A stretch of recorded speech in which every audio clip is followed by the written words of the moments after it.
E já estamos de volta com o tema polêmico. E eu quero falar para vocês, para introduzir aqui a nossa conversa, a explicação aqui da doutora Melissa, sobre duas decisões, Melissa. Uma que concedeu, que diz que realmente é o dever de indenizar, e outra em que o desembargador disse que não tinha esse dever de indenizar. E aí eu vou ler aqui para você rapidamente, e para vocês aí de casa, é o seguinte. A 4ª Câmara Civil do Tribunal de Justiça do Rio de Janeiro, isso em 2021, com o desembargador Marco Antônio Ibrahim, ele reconheceu que o adultério, em caso de relacionamento conjugal, é, em tese, causa de inegável frustração. Ele diz que é frustração isso aqui.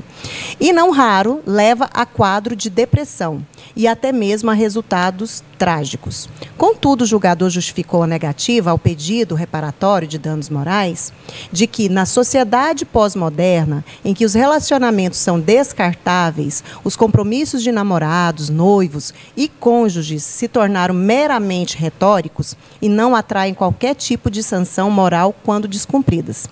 Nessa trilha, Melissa, a gente sabe que o direito, enquanto mera expressão de comportamento social, tem sido interpretado com a mesma permissividade que o adultério é encarado pela sociedade.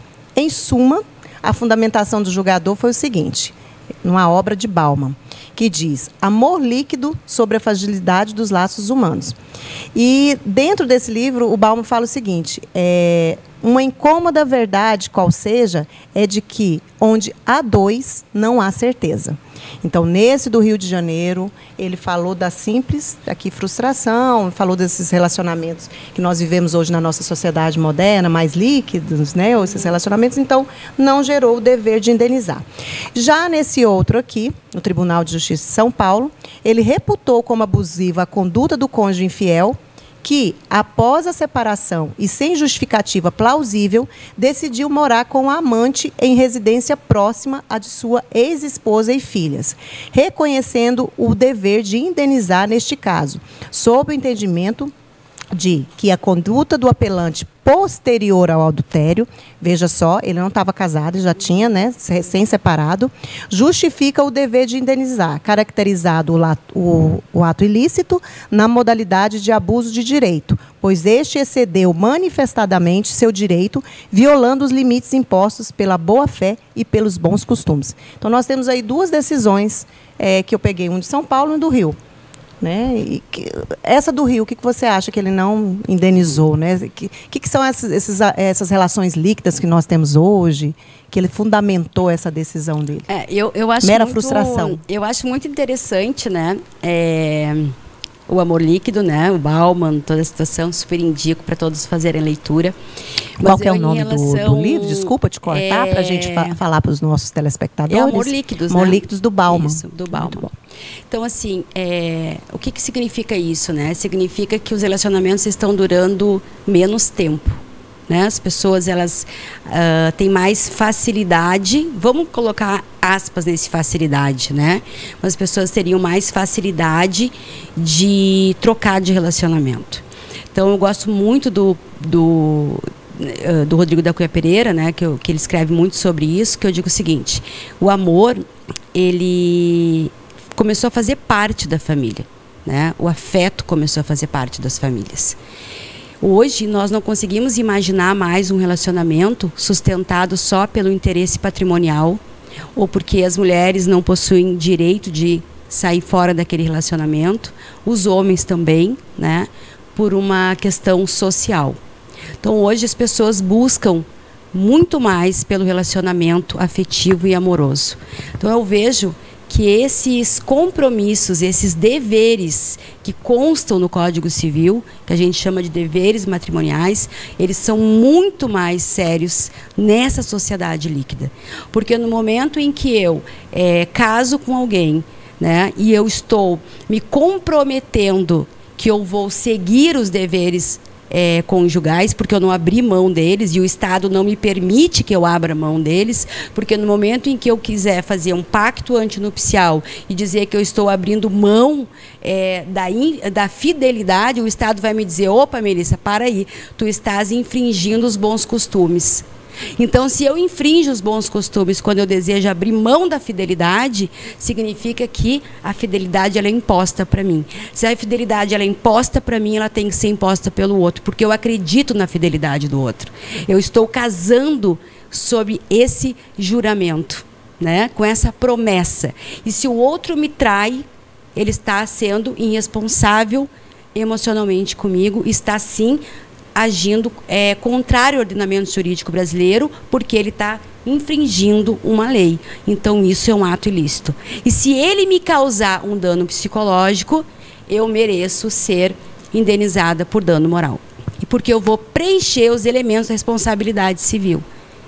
Se eu preencher os elementos da responsabilidade civil, eu mereço ser indenizada. Agora, se eu sair desse relacionamento e dizer, olha, ficar bem quietinha, não comentar, não sentir nada, ok, eu estava presumindo mesmo, né, esse cara aqui nunca prometeu, eu saio quietinha, não tive abalo nenhum, aí eu até concordo que eu não poderia entrar com uma ação judicial pedindo. Por quê? Porque não se presume o dano psicológico, o dano moral. Entendi. Gente, e a discussão sempre que a gente tem, quando a gente participa aí de congressos, é sobre essa questão da interferência do Estado. E aí, quando eu falo Estado, dessas legislações que nós temos, de leis que nós temos, dentro de um relacionamento que é privado. Exatamente. É muito complicado, por exemplo, quando a Melissa falou para vocês da questão de fazer um pacto, é um documento em que eu e o meu companheiro ou minha companheira, eu estabeleço regras ali para aquele relacionamento. E dentro dessas regras a gente já viu que alguns colocam o seguinte: se me trair, vai perder tantos por cento dos bens, ou se me trair, vai pagar uma multa. Não tem isso? Exatamente, super normal no direito internacional, né? Se a gente for olhar os famosos, coloca aí no Google, procura ali, Pacto Antinupcial de Famosos. A gente vai encontrar coisas lindas, como eu digo, né? Jennifer Lopez, colocando cláusulas, né, por traição. A Jennifer Lopez agora acabou de colocar uma cláusula dizendo que ela que teria que ter sexo de qualidade 4 vezes por semana no Pacto Antinupcial. Sim, exatamente. Né? E mesmo não constando, Melissa, dentro da nossa legislação, essas questões, o Estado, a interferência do Estado tem que ser mínima nisso aí. Claro. Quando você me falou, nos falou aqui sobre, eu quero colocar, mas a lei não me permite fazer. Mas isso vem de tese de jurisprudência, já de decisões de tribunais, porque a lei não diz. Né? Também que eu não posso fazer. A lei ela vai dizer o quê? Que o pacto antinupcial, esse documento, como a Alessandra explicou, que ele vai ser realizado antes do casamento, né? É onde eu vou escolher o meu regime de bens. Vai ser muito usado se eu escolher um regime de bens diferente do parcial de bens. Então, eu vou fazer o pacto e eu posso colocar cláusulas de patrimônio, isso está tranquilo, mas as existenciais, né? Então, existenciais, o que eu posso dizer? Olha, falar sobre religião, criação dos filhos, trabalho doméstico, várias combinações ali. E aí posso dizer, por exemplo, que reforçar, eu entendo, né? Porque daí fica aquela coisa assim, colocar então a cláusula de infidelidade como uma sanção. Isso está sendo aceita. Agora, onde está a polêmica? Quando eu digo o seguinte: eu vou abrir mão da fidelidade. Aí eu não poderia por conta dos bons costumes. Sim, que eu vou abrir mão. Isso. Eu vou dizer, não, eu não quero ser fiel e você concorda e eu concordo. Não. Vou abrir mão. Isso aí, num documento eu não posso colocar. Não posso colocar. Por quê? Porque se entende que está ferindo os bons costumes, né? Outra coisa que eu não posso colocar, que aí eu concordo, que são direitos indisponíveis, né? Por exemplo, não posso colocar no pacto antinupcial que a mãe ou o pai, né, vai perder o poder parental em relação aos filhos. Por quê? É um direito disponível. Abrir mão de alimentos, por exemplo, né? Colocar lá que o cônjuge vai perder direitos a alimentos caso venha se separar. Que não vai concorrer à herança se houver a morte. Então, são direitos indisponíveis. Então, não vão poder constar ali naquele pacto. Entendi. Na decisão de São Paulo, que fala né, que o marido, né, o ex-marido, foi morar com a amante próximo da casa da ex-esposa e que isso levou um direito de indenização para aquela mulher que foi traída, que costuma ter dúvidas, por exemplo, a pessoa com quem a pessoa se relacionou, ela pode ser demandada judicialmente também? Tipo assim, a amante dele, no caso desse caso que a gente está falando, a amante poderia ser demandada por essa esposa traída, ex-esposa traída, ou não? Eu vou confessar que eu até busquei essas decisões. Eu encontrei uma decisão bem importante do Superior Tribunal de Justiça, negando, né, a aplicação do dano moral por um homem que processou o amante. Né? O homem processou o amante. Isso, o amante da esposa, então. E não conseguiu caracterizar porque foi entendido que ele não teria legitimidade, porque, na verdade, o outro, né, o terceiro, o amante, não estaria descumprindo um dever do matrimônio. Quem descumpre o dever matrimônio é quem casou comigo, né? E não a terceira pessoa.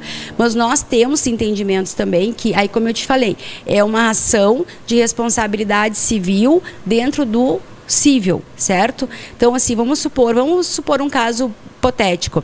Minha melhor amiga, né, tem um relacionamento com meu marido e quando eu vou viajar, eu peço para ela ficar em casa, na minha casa, cuidando dos meus filhos, e ela tem um relacionamento com meu marido e dorme na minha cama e extrapola tudo. Olha só, será que isso não gera uma indenização pela quebra de confiança? Né? Então não vai ser, eu entendo, não vai ser pela quebra de fidelidade. De fidelidade, né? Mas tem vai gerar. Então assim, para a gente entender, dano moral é sempre que alguém, né, que agir de forma ilícita, né, provocar em mim um sofrimento psíquico maior do que aquele mero dissabor que a gente tem. É que a gente vive numa sociedade, então a gente pode esperar que alguém vá roubar meu celular, né? Então é uma coisa que eu posso presumir. Agora, se extrapolar isso, né, eu não posso esperar que a minha melhor amiga, né, que nasceu comigo, se criou comigo, que a minha irmã vai ter um relacionamento com o meu marido. Dentro da minha moral, dos meus princípios, da sociedade onde eu estou vivendo, da cultura, eu não espero que isso aconteça. Então não é um mero dissabor, né? Então, assim, se acontecer algo que me gere um dano moral, por exemplo, no meu entendimento, por exemplo, sou parada por um policial que pega e faz uma revista no meu carro, né? Faz uma revista. Se ele agir dentro da lei, né? Se ele não fizer um ato ilícito e daquela conduta me gerar um dano moral, eu não vou ser indenizada, porque ele não fez um ato ilícito. Por isso que tem que ter o abalo, né? O ato ilícito, essas características assim. E aí quando a gente vai lendo as decisões, a gente pensa, meu Deus, aqui cabe, aqui não cabe, né? Então assim, vai depender de cada caso. Olha, é assunto para a gente sentar aqui e conversar 2, 3 horas, 4 horas. Mas, infelizmente, está terminando. Está terminando. Mas muito obrigada por você ter vindo aqui no Famílias em Cena. Espero das outras vezes que você vier aqui ao Tocantins visitar nosso estado tão belo e tão rico, que você possa trazer seus conhecimentos aí na área do direito das famílias e sucessões. Vai ser um prazer. Desejo vida longa. Estou sempre à disposição. E parabéns pela qualidade, né, como eu disse lá no início, dos temas, porque é extremamente importante. Sim. Às vezes a gente tem que conversar também sobre, eu digo, conversas difíceis, né? Sim, é muito difícil. E a gente precisa, principalmente nessa sociedade líquida, porque a gente não pode perder, né, os nossos bons costumes. Bons costumes e princípios. E vamos lá para o final. Como sempre, eu termino mostrando aqui meu look maravilhoso. Ai, tá linda. Tá bonito, não tá? Tá linda. Santa Moda. Daqui a pouco você vai comigo. Não, vou lá. Tá maravilhosa. Gente, esse look é lá da Santa Moda, né? Todo programa eles estão me vestindo. Então vão lá, confira esse look maravilhoso. E quero deixar aqui para vocês um ótimo sábado, um domingo maravilhoso, de muitas bênçãos, de muita paz e de muito afeto nas famílias. Um grande beijo e até próximo sábado.